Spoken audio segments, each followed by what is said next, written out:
Hello friends, तो इस question में हमें दे रखा है a physical quantities x depends on quantities y and z as follows. x equal to A y plus b ten c z where a b and c are constant which of the following do not have the same dimension.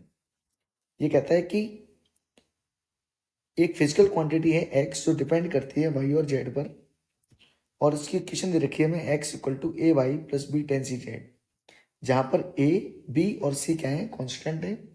तो आपको ये बताना है कि इनमें से कौन से दो या कौन सा ऐसा ऑप्शन है जिसमें डायमेंशन सेम नहीं है। तो कैसे करेंगे, ध्यान से देखेंगे। सबसे पहले हम लिखेंगे equation x equal to A y plus का बी टेन सी जेड।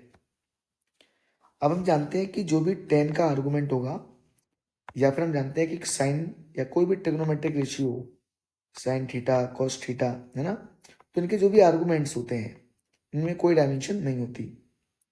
तो यहाँ पर हम देखेंगे, यहाँ पर टेन टेन है और इसके साथ लगा है सी जेड। तो सी जेड जो है हमारा, इसकी कोई डायमेंशन नहीं होनी चाहिए।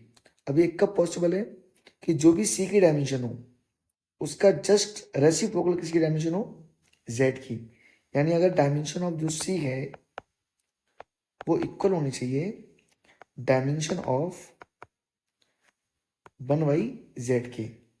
यानी सी की डायमेंशन किसके बराबर होगी, जेड इनवर्स के, है ना, क्योंकि वन अपॉन जेड ऊपर जाएगा तो ये माइनस का हो जाएगा। यानी हमारा बी वाला ऑप्शन जो है उसकी डायमेंशन तो सेम है, ठीक है, तो ये हमारा ऑप्शन नहीं है। अब हम आते हैं इस तरफ। यहां तक की बात तो हो चुकी है, क्योंकि हम जानते हैं कि 10 के बाद हमारा कोई डायमेंशन नहीं होगा। अब हमें दिख रहा है कि ये और बी, ये दोनों जुड़ रहे हैं। हम जानते हैं कि जब भी कोई चीज़ें आपस में जुड़ती हैं तो उनके डायमेंशन सेम होने चाहिए according to principle of homogeneity. यानी dimension of A Y should be equal to dimension of B. तो यहां से हमें क्या मिलेगा, A Y equal to B.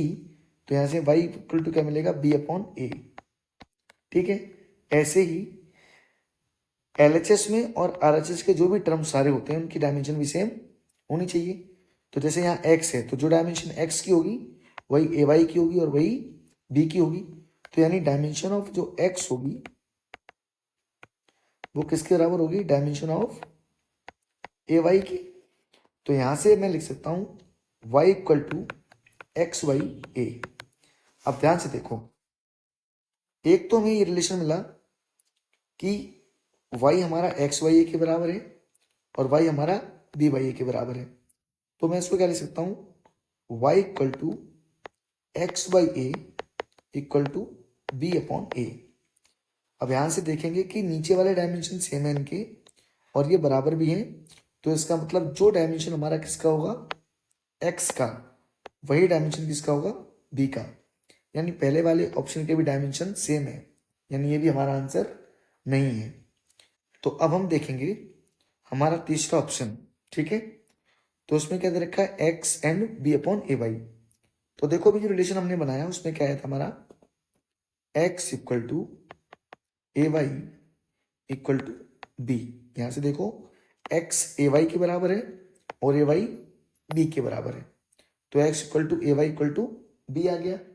इसका मतलब मैं क्या लिख सकता हूं, X equal to one equal to B upon A Y. इसका मतलब एक्स किसके बराबर आ गया, बी अपॉन ए वाई के।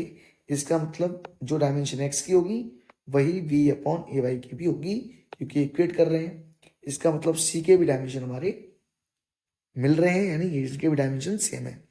अब हमारा बचा ऑप्शन डी। तो डी में डी को भी चेक कर लेते हैं। यहां से देखो एक्स वाई ए क्या लिखा हुआ है, एक्स वाई ए, और यहाँ लिखा है x Y B by A.